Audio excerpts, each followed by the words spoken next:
This is the wireless way, where mobility, IoT, and innovation drive real business outcomes. Welcome to another episode of the wireless way. And I'm grateful that you're here. I'm grateful for my friend, Michael Gough. He's with us today, a longtime friend. And, we've been at different capacities. We've known each other, different companies and all. And, just like the channel's changing, technology's changing. I think this is an interesting conversation we're going to have today. Thank you for inviting me to this. I'm really looking forward to it.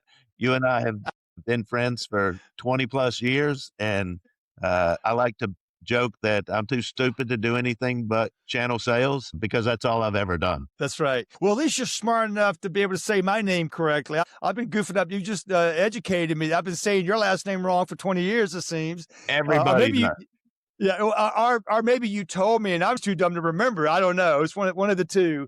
Appreciate your giving me some grace and forgiveness there. But seriously, though, when you first told me you're American Eagle, I mean, I couldn't help but think, wait a minute, American Eagle, what are they doing in the channel? I mean, I'm a Levi's guy. I don't shop at American Eagle. I mean, so I imagine is there any confusion there? Is that a kind of a common question? It comes up all the time. As legacy websites go, we were first, and they originally tried to buy us, our website at one point, but we couldn't work out a deal. And since we had the website first, we've kept it all these years. Yeah, that's awesome. So AmericanEagle.com is different than AEMCS.com.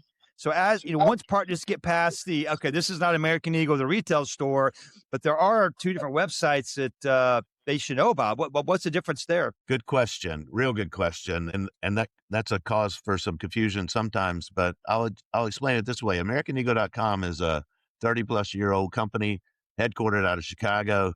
We started developing web-based applications when the internet was born, when people didn't know how to write website applications. 30 years ago, we've been doing it ever since, and we've grown into a very large company. We have over 750 employees. Half of those are engineers that delve down into the code level, so they can write our own apps. They can help us with all the professional services that we need. They are essentially my back office. And AEMCS is the sales arm, the channel only sales arm for American Eagle that takes us out of Chicago and takes us national through the partners and leveraging the enterprise clients that they've held for years. Fantastic. And it's channel focused, right? Channel driven? Only. We don't have a direct sales organization. We're channel only. Fantastic. And it just occurred to me, the irony, if you're watching this on YouTube and you can see our video, I was messing around with my background and I just randomly picked a picture I took yesterday on Lake Lanier and it's got clouds in it. It's all cloud. It's very cloudy. So how appropriate as we have this managed cloud conversation. So you're like, oh, I like that. And I'm wondering, okay, maybe you liked it because it's got clouds in it. And you see there is some sun. There's some sun, not much. I like it. But I like it. It's perfect. I have my head in the clouds today, literally and figuratively. So as we just came back from a IT Expo. Was it last week already? Yeah. Fort Lauderdale. Had a great meeting with you and your team, just talking about some overlap areas with, I focus on, but bigger picture. I mean, what's the kind of the elevator pitch, if you will? I mean, what problems are you solving for people? And then we'll get into how you do it. So every day businesses overspend on cloud services while IT staff struggle to control cost and performance at the software layer and the application layer.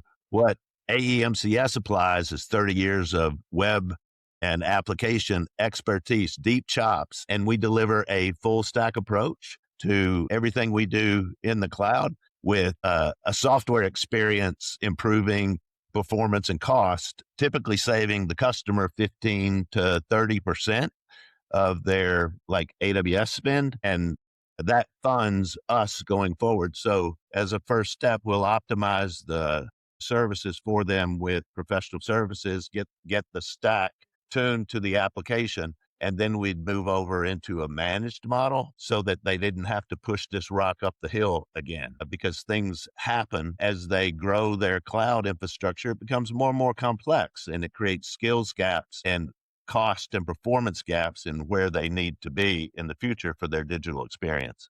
So, are you finding, like, every call with a customer, are they all kinda different, or is there a common thread and these initial discovery calls? That's a good question. We start with a discovery call with the customer and we determine whether or not how we can help the customer.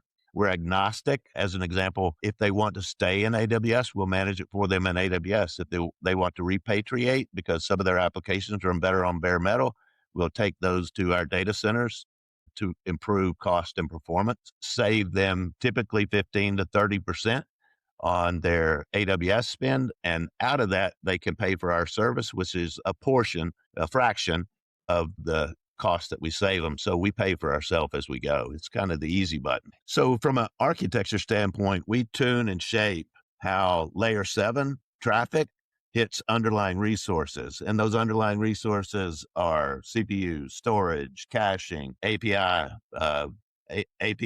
protocols, and that sort of thing. Those things are the platform that support the application. They're only there for the application. The application tells a story. And what we do is we listen to that story and then tune the application for the cloud platform it's operating on with VMs, the CPUs, the CPU instances, the storage, the caching. All those things happen at the application layer. And the application layer is where the customer experience occurs. It's where revenue comes from in a commerce environment. And it's also where the expense comes from because the application calls on all these resources underneath it that are the resources that actually cost them money with the CPU and the storage, caching, and those sort of things. So we'll optimize the application from top down to the application to the cloud platform that they ride on. You're talking about, different layers and you mentioned earlier in our pre-show conversation about full stack. I'd like for you to kind of elaborate on that. What does full stack mean to American Eagle? Because obviously, I think when you mention that, a lot of people have different ideas of what that can mean. Well, when someone visits a website, the customer experience needs to meaningfully adapt to them, and that's what we do. So we start at the layer 7 application layer with an assessment because a lot of people don't even know what they have in their cloud spend. They don't know if their application is performing appropriately and efficiently because they don't have the experience that we do with the application layer, because the application layer is what calls on the resources underneath it, which is where the expense occurs. And we optimize that cloud platform for the applications that we support, like Salesforce, like e-commerce, like WordPress, web applications, and those sorts of things. You know, Cost is always at the top of a lot of these conversations we're having. But, performance and reliability matter too, right? It's the saying you can have it fast, cheap, and inexpensive. You can have two, but not all three. So let's talk about performance and reliability. How do you guys help clients architect for speed, uptime, and scalability across different cloud platforms? So the first step is the assessment that we do, where we have a very seasoned group of engineers that have 8 to 10 years worth of tenure with American Eagle.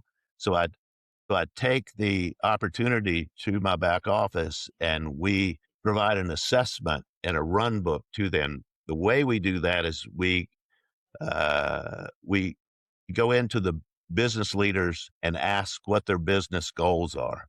And we delve into what their current pain points are and how we can solve those to get to uh, a digital uh, infrastructure and direction that aligns with their business goals. After we do that, we create a run book for them, and that run book is where we identify the options that they have for moving forward to clean up what happened 6 years ago when everybody ran to COVID and they hastily moved to the cloud. In doing so, they didn't pay attention to cost or performance because they just needed it to operate. Here we are 6 years later after COVID, and costs in the cloud and multi cloud have gone up 20 to 30% a year. And it's becoming a budget problem at the C-suite level because they can't predict this rising cost that they have in the cloud because it's taking a hockey stick approach. Let me give you an example. We had one customer that their application was not accessing the database efficiently. They had some data in Azure, they had some data in AWS through an acquisition, and their cloud costs went up significantly one month. And so their current MSP delve into that. They couldn't find out why the cost increased. And that's when they called us to help. And we found that they weren't accessing their Azure and AWS origination databases. Well, let me say it differently. They were accessing their AWS and Azure databases for the original content instead of caching it so that they wouldn't incur egress fees. This resulted in $100,000 savings for the customer a month just because they were accessing their original data instead of caching it.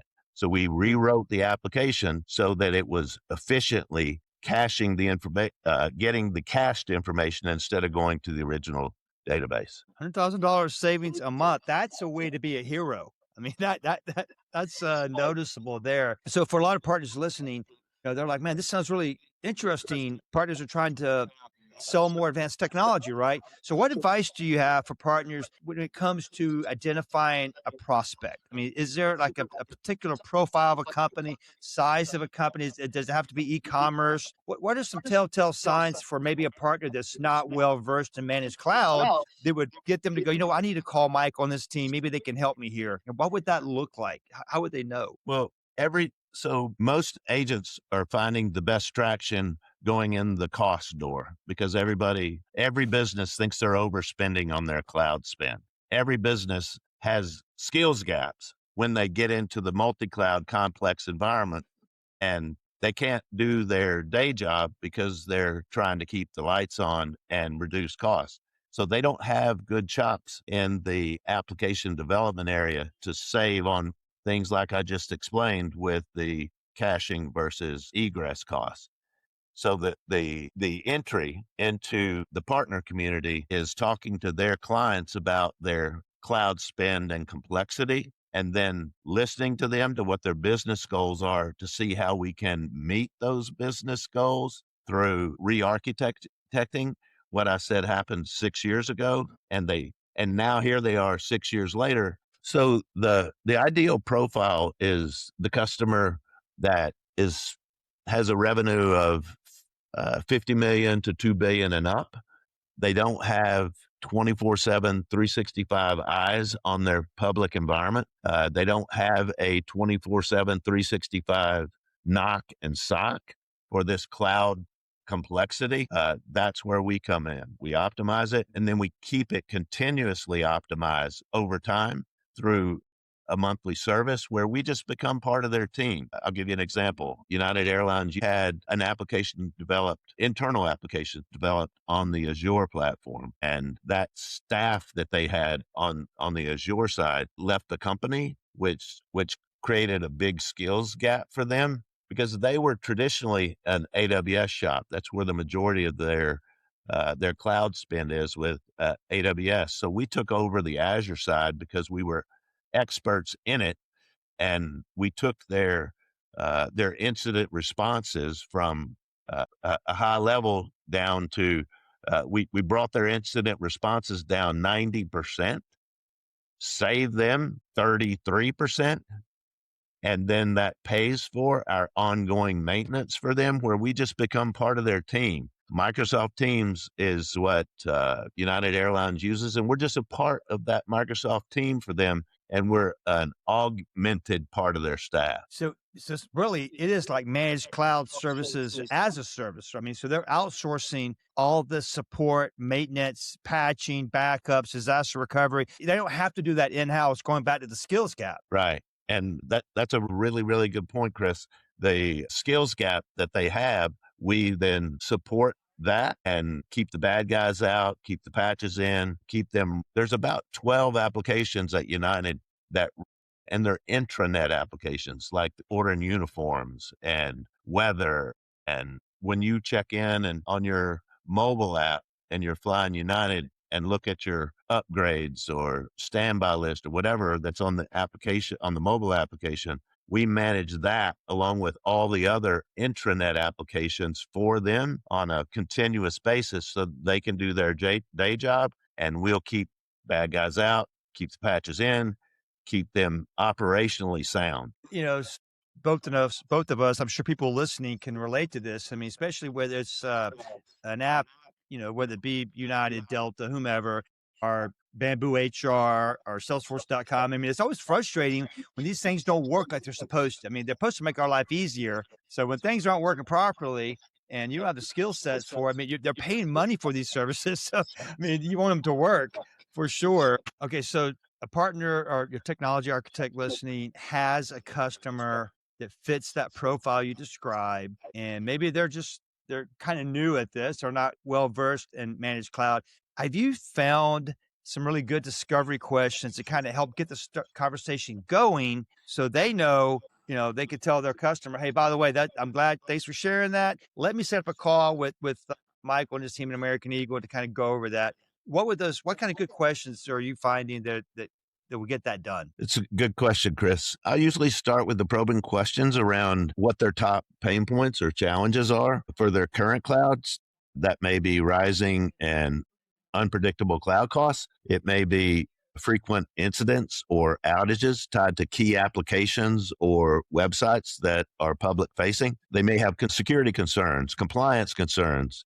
They may be limited with their in-house experience with an work team and alert fatigue. That's the problem that United Airlines was having. When we implemented our solution for United Airlines, as an example, they got an internal award through United Airlines for the work that we were doing for them. The internal team was recognized globally at United for fixing the problems that they're having with their website. Man, that's great. They could be having performance issues with the website. They could be having problems managing security and compliance across their digital environments. They may have small security teams struggling to keep up with the cloud challenges, uncertainty about backup and DR.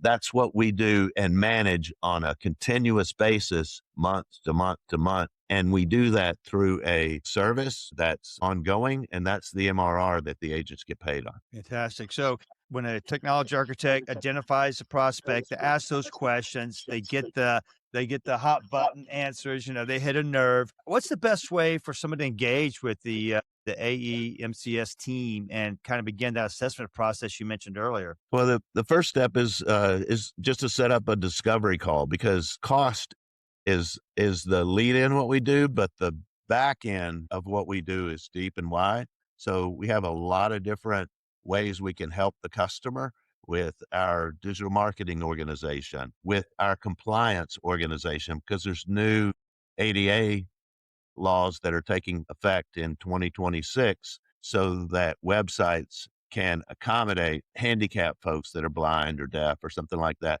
There's new ADA laws that are required or fines are imposed if they don't comply with the new laws that just came out in 2026. Wow. Security compliances. There's always a new threat in the security environment. What's important to note with respect to security is the bad guys that are trying to enter through DDoS attacks on their network environment all are trying to get to the application layer at the top, layer 7. That's where they're trying to get to. And all these tools try to keep them from getting to the application layer. If they ever get to the application layer, that's where the customer experience goes down. That's where they get into ransomware situations. And what we can do is come in and rewrite the code so that it's cyber hardened, so that those can't creep up into the application layer and affect the customer and the business experience. And that's what we do on a continual basis to help from a security standpoint with what the customer's needs are. That's good to know. That was good information. And going back to that technology architect, are you finding the partners that are bringing deals to you, are you finding that the partner profile, these are partners that are very cloud centric, they're cloud focused, or, I mean, do you have to be an expert cloud is kind of where I'm going with this to work with you guys? It's going to be hard to replicate at the partner level the 30 years of experience that we have developed over time and all the way down to the code. If we had a prospect that just wanted us to write a web application, mobile application like Chick-fil-A, we did for Chick-fil-A. We'll go all the way down to the code level and help them write their code and give them the customer experience and the business and operational needs that they have for a ongoing logistics on a day-to-day basis. Yeah. Because I, being the wireless guy, and obviously this is what kind of led us to this conversation today. I'm running into customers that are using IoT sensors, or they have different wireless devices on the network. They're trying to collect data out of, and you guys were, great in saying, "Hey, yeah, we could take all these different data points that are, if it's in the cloud, if it's data, and we can build a single pane of glass, and we can help manage that, secure that." And then, as we're having this conversation, Michael, I can't help but think about my own past, my own history. I started out in this technology world as a cable guy, Yeah. so I'm a cable guy, I'm a fiber guy, 17 years. I hate to say that. Makes me sound older than I am because I'm very young. So I tell partners all the time, like, well, I don't understand that technology. I'm not going to sell it. And I tell them, hey, I started out as a cable guy and now I'm the wireless guy. So we can all pivot and we can all, you know, change our stripes, if you will, or change what we focus on. And, I kind of glossed over your background too. Let's talk about that for a minute, kind of change gears. I mean, did you have that pivot moment? I mean, what was your early career? Probably much like mine was around terrestrial landline, right? I mean, what was your journey from that to where you are today? Was that a So yeah. I've been on the vendor side the majority of my life through CBON, Paytech, Nitel, GTT. And what I've done well and been blessed to do is create channels. You know as well as I do, the partner relationship is the most important thing that we hold dear is that relationship with the partner, and the partner has the relationship with the enterprise customers and have had for maybe a decade. And it's through those relationships that we're trying to teach the partners how to go after net new opportunities with net new revenue opportunities by optimizing this cloud environment that's gotten so complicated.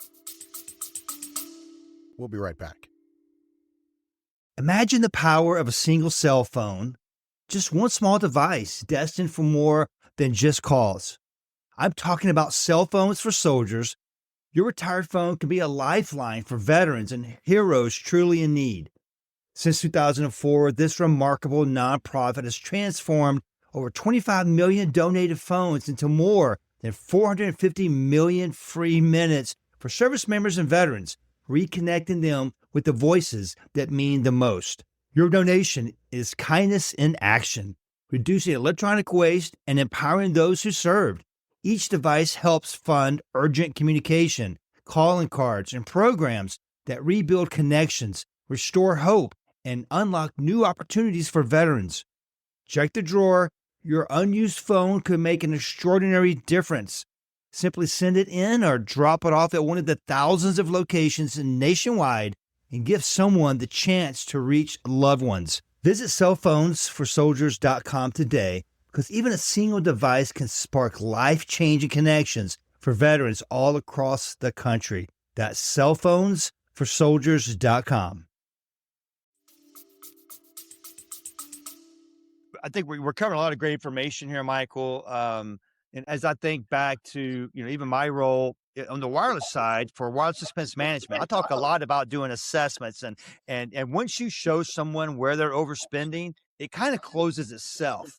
And am I oversimplifying it, or tell me a little about you mentioned you do assessments, you do these cloud assessments and kind of show that 15 to 30% overspending. Tell me more about what that assessment looks like. So we'll We'll go in, do a deep dive on their digital environment. We'll look at storage. We'll look at their application settings, their web application backups, SQL backups, their deployment pipelines, their content delivery network. And we'll find things like at the storage level, their C drive is nearly full. So to answer your question, the reason we lead with a cloud audit and performance audit is because there's different sections that in that cloud platform that support the applications that we need to adjust to tune the platform for the application.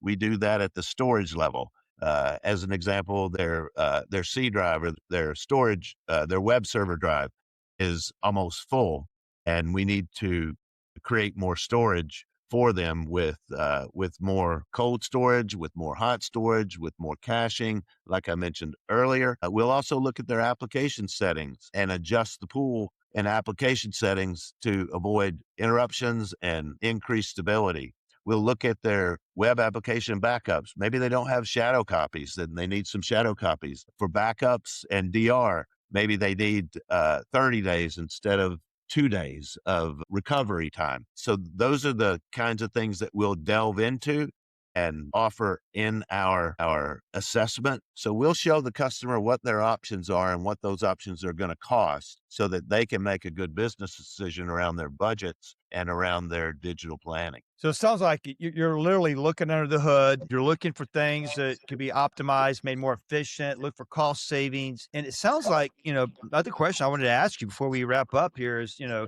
looking back over the last, dozen or so deals, what kind of verticals are you seeing the most? I mean, you mentioned Chick-fil-A, you mentioned United. What else are you seeing, if a technology architect's working with that kind of vertical that maybe they should look into this? It's more about how much cloud spend they have as opposed to which vertical market that they are in, because we can play in all of the vertical markets like healthcare. Our database, our data center is HIPAA compliant. It's PCI compliant, SOC 2. And we do this for customers like McGuire Woods. It's a very, very large law firm. Portillo's is a restaurant that we've held for over a decade, over 2 decades actually, through three different ownerships, and each one of the ownerships, including public, accepted and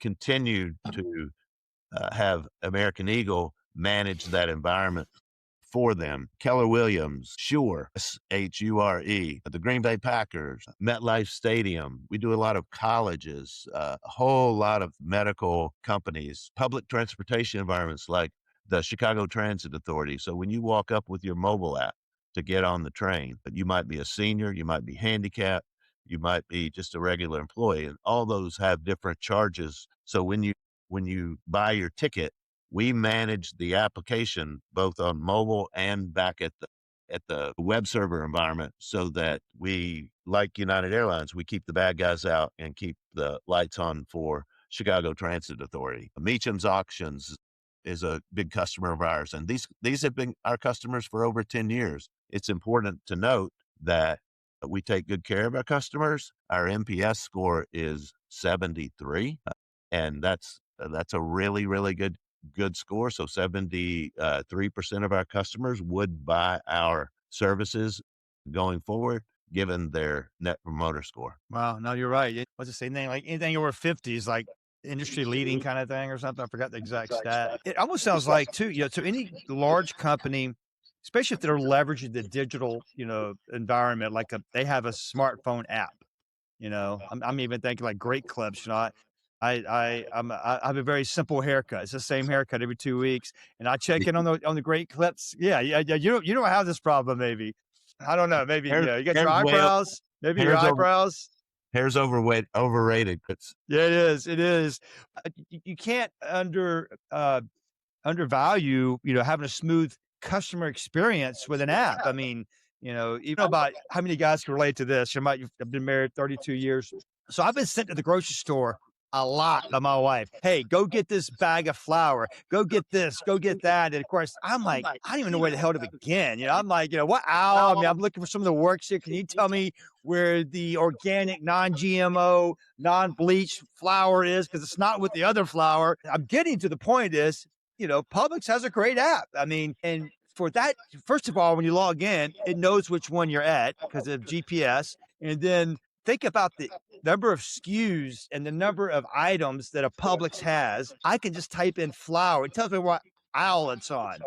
So think about all the things that has to go right for that experience for me. So now I'm in and out. I look like a pro, man. I mean, I don't have to call her. I used to have to call my wife and FaceTime her going, okay, I'm standing on the aisle with the flour. I don't see what you're talking about. I don't have to do that anymore. So I don't know. It just makes you think about, you really have to think about solving business problems so much more than just connectivity.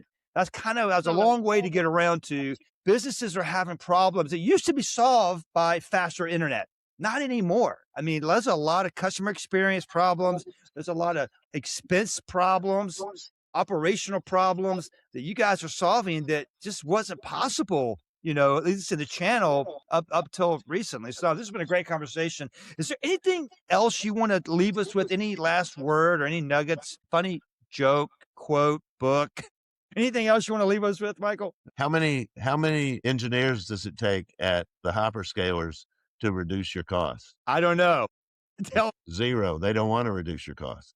Good one. Not only a joke, but a little zinger there. I like it. Yeah, they're not incentivized to reduce your costs. They're not. They'll help you with performance all day long, but they don't delve into increasing churn and reducing their cost because it affects their revenue. We are agnostic. So we're not concerned about how much AWS spend they have. We're concerned about finding ways that they can reduce their AWS spend or their Azure spend. I'm not trying to pick on AWS, just the 100-pound gorilla. That's right. So if they prefer, we'll manage in AWS for them, but we'll still find areas where they've elected to use features and functionality 6 years ago that they're not using anymore. They don't need them anymore, but they're still paying for them. Those are the kinds of things we can find. Fantastic. Well, definitely check the show notes, folks. I'll have a link to Michael in his LinkedIn. I mean, that might be an easy way to get a hold of you, as well as the two different websites we mentioned from American Eagle and AEMCS.com, right? Those are two different ones. But AEMCS, if you want to do some research, which one did you recommend? I mean, is it the AEMCS is probably the best one to check out? Yeah, that's how the partners are going to get paid. Yeah. That's where we can important. provide ongoing optimization for cost and performance for the customer. That's how we keep the customer happy through this monthly maintenance so that they don't have to keep pushing this rock up to the top of the hill. Once our professional services team gets the rock up to the top of the hill to correct all the inefficiencies that they've been living with for the past 6 years, that's the low-hanging fruit that I can find and help pay for our services.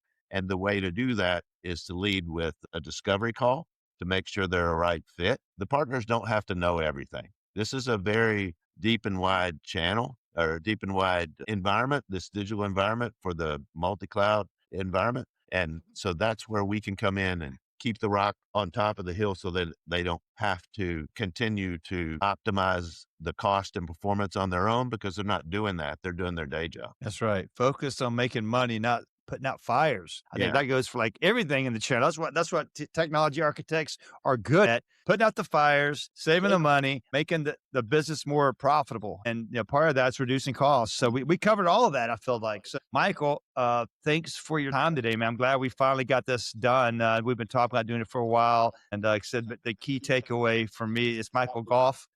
Not Gough. Hey, I mean, there's a lot more, obviously. The whole American Eagle story was awesome.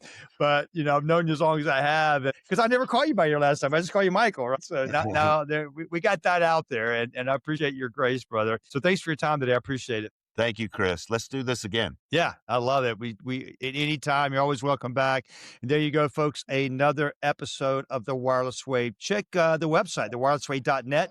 If you want to contact me, there's a contact us button there. Leave some feedback. I appreciate that. And as always, if this episode resonated, hit home, or you thought about a customer, you thought about a client, thought about a colleague, share this episode with them. I appreciate that. And until next time, be fantastic and always look for ways to help your customer make more money, be more efficient and secure. Can't forget that one. And we'll see you next time on The Wireless Way. Thanks, Chris.